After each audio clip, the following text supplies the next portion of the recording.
Hey everyone, welcome back to the shop. I've had this 125 running for about 6 months or so, and I think it's time that we dig into this one and get it trimmed up and kind of rearranged, cleaned up a little bit. We've got a big order of plants coming in 2 days, and I think it's time that we get this one ready for some action.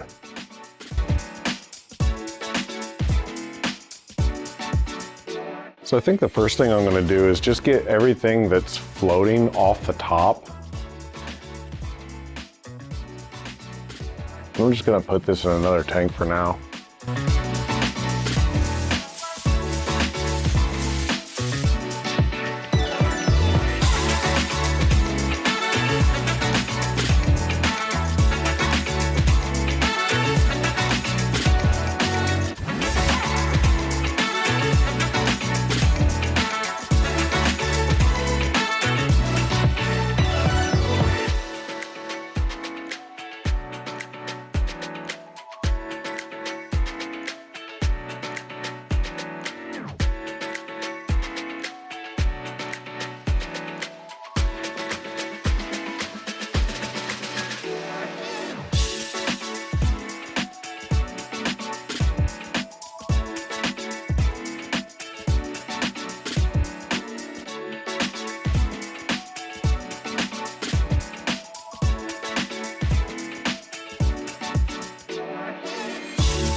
So now that everything's all cleaned up, I guess we'll be scraping the back wall next.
Alright, so I just got confirmation that FedEx is on its way with the new plants, so I really need to get to work on getting this thing finished up so that I can get some new stuff in here.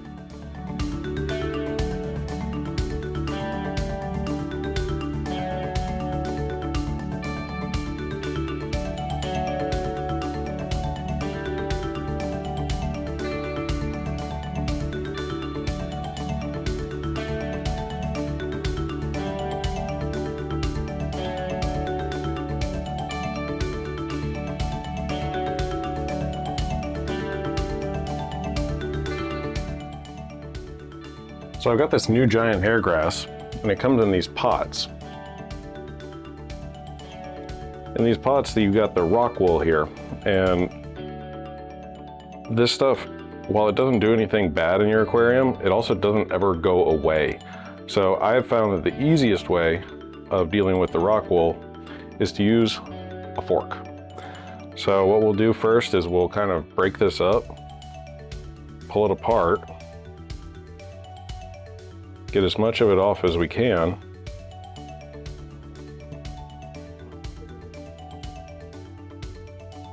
And then we'll just take our fork, kind of start digging at it.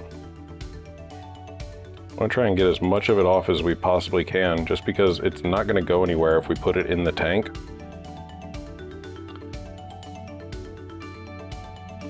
It's totally inert and it doesn't do anything for the plants other than hold the roots for shipping and transport. Once we get as much of it off as we can, I like to run some water over it and just keep picking at it until there's none left.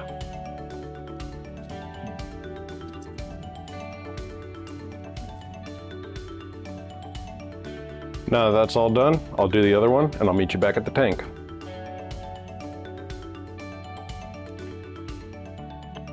Now that we're back at the tank, I can see that I've got a little bit of algae back here that I couldn't see earlier. I'm gonna scrape that off. And I think I'm going to trim these stems a little bit more before we go on. Stem plants are super cool. You can trim them pretty much anywhere along the stem and then just replant them.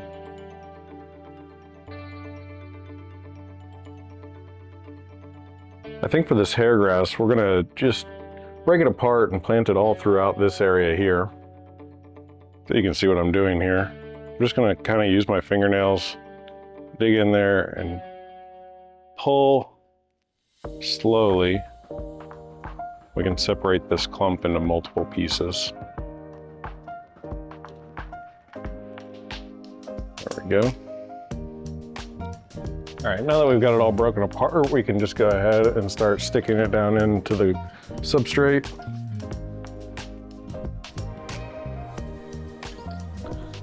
This is a relatively high light tank with CO2 injection. I'm using the Aquarium Co-op 48-inch LED lights, not a sponsor. They put out pretty good light. I'm using them on most of my tanks that have plants in them, and I've had really good success with them.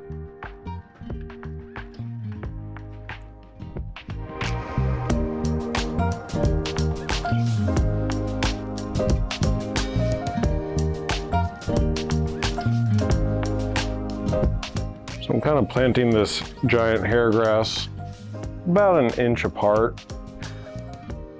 As it grows, it should send out runners and it'll fill this whole area in.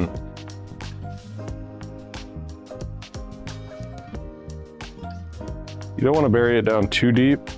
We're going just to the start of the crown on these. If you bury it too deep, then the leaves tend to rot off and the whole plant just dies.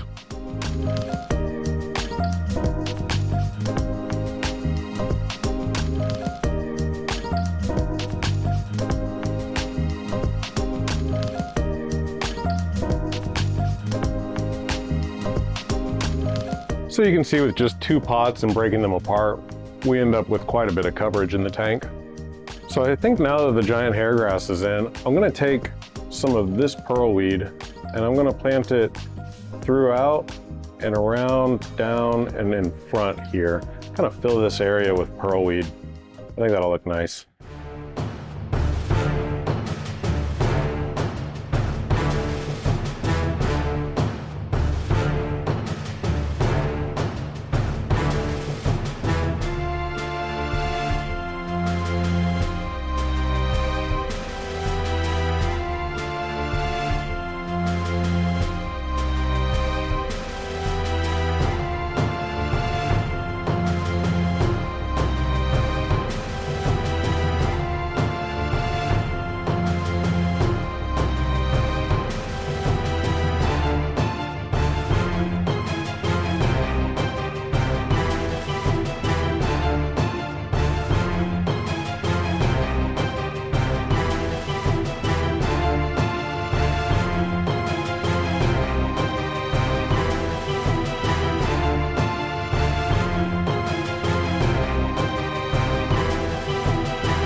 So on this end of the tank, the substrate is pretty thin, and I'm gonna have a hard time having plants actually stay down in there.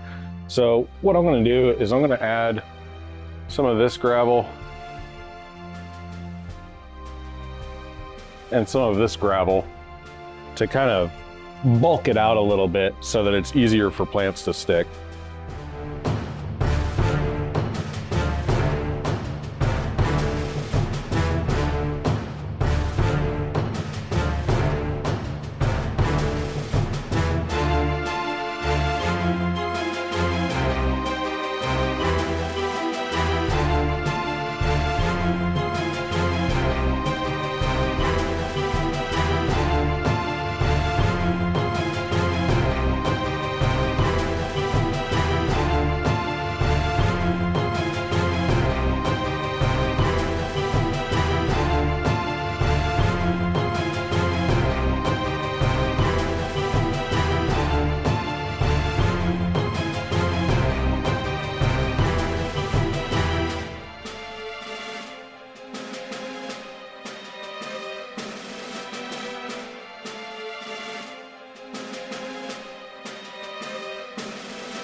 All right, so I went ahead and spread that gravel throughout the tank. Oh, we've got a little bit of cohesiveness and continuity throughout the tank. I've got all this Hygrophila compacta that we pulled out earlier. I think it's going to go right here behind these rocks.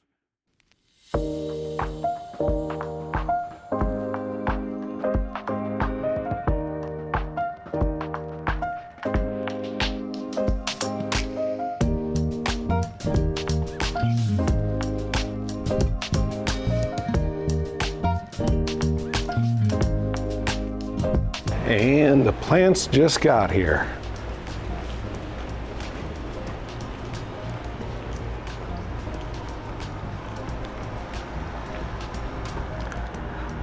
Let's get this open. So I get a lot of my plants from Dustin's fish tanks. Not a sponsor or anything, but man, that guy knows what he is doing when it comes to plants. And they always come in looking good. Their customer service is awesome. If you ever need plants and you want to order them online, I recommend them. I'll put a link down below in the description for them. But take a look at these things. They're beautiful.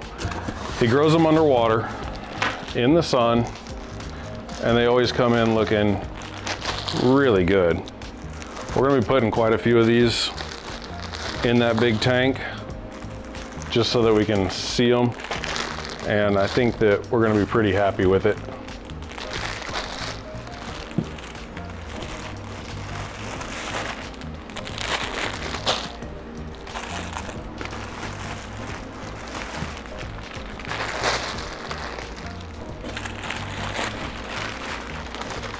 Oh, these are huge. Look at that.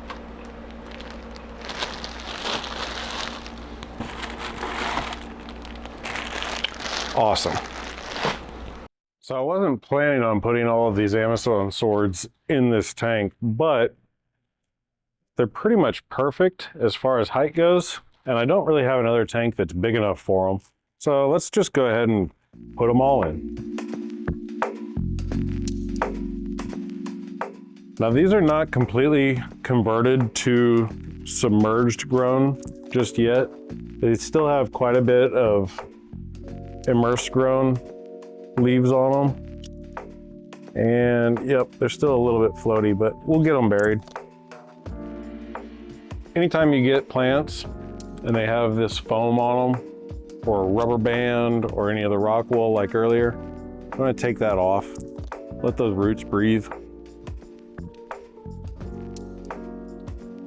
I've found that even here in the store, it's a lot better to take these things out of their packaging and plant them. Otherwise, they end up just dying. Some leaves are going to be broken. That one's going to die anyway. We'll just tear it off or cut it off.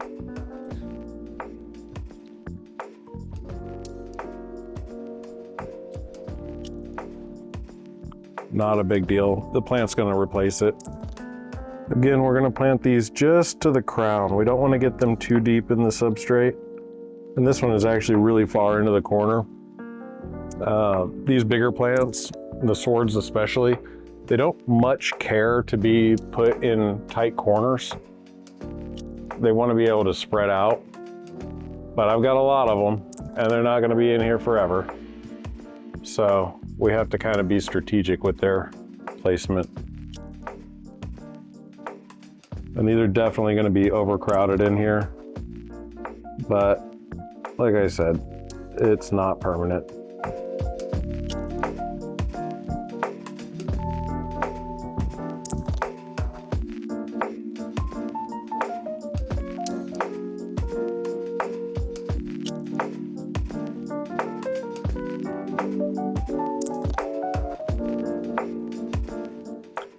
All right, there we go. In a couple of weeks, whenever those are done converting, they're going to be monsters. Next up is the Rotala Walichi. Let me know if I said that right. I think I'm going to put that down here.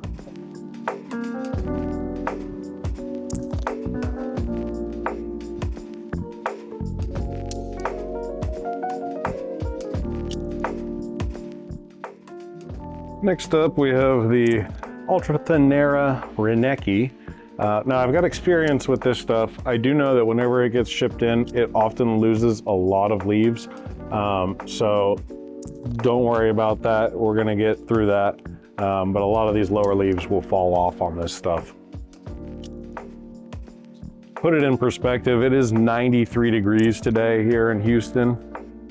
And although things get shipped with cold packs and with expedited shipping, things still get pretty warm pretty quickly. We should be all right though. These ones are gonna go right back here in the back. You kind of see how these have melted down here at the bottom a little bit. Just kind of knock those off. Sticks to the glass.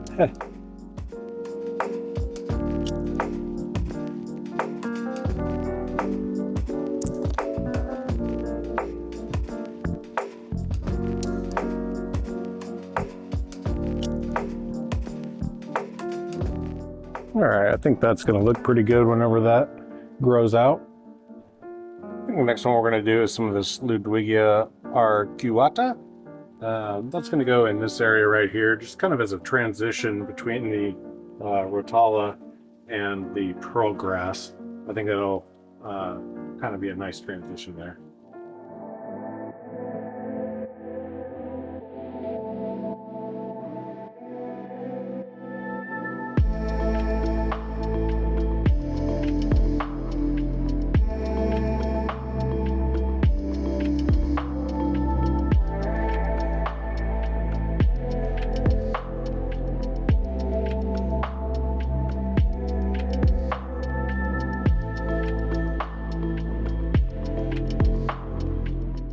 Next, what I think I want to do is use some of this Mayaca celoiana and probably put a bundle of it here and a bundle of it around here to kind of frame out that Hygrophila compacta. I think it'll look really nice.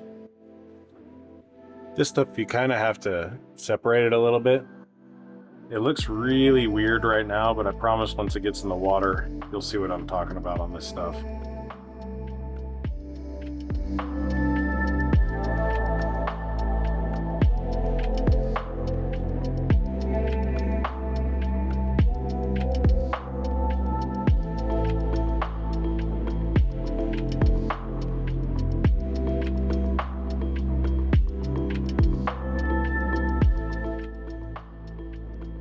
Alrighty folks, I think that does it for this tank. Thanks for watching. Be sure to subscribe so that you can see updates for tanks like this and others. And I'll leave you with some parting shots of this thing so you can see what we did. Thanks again.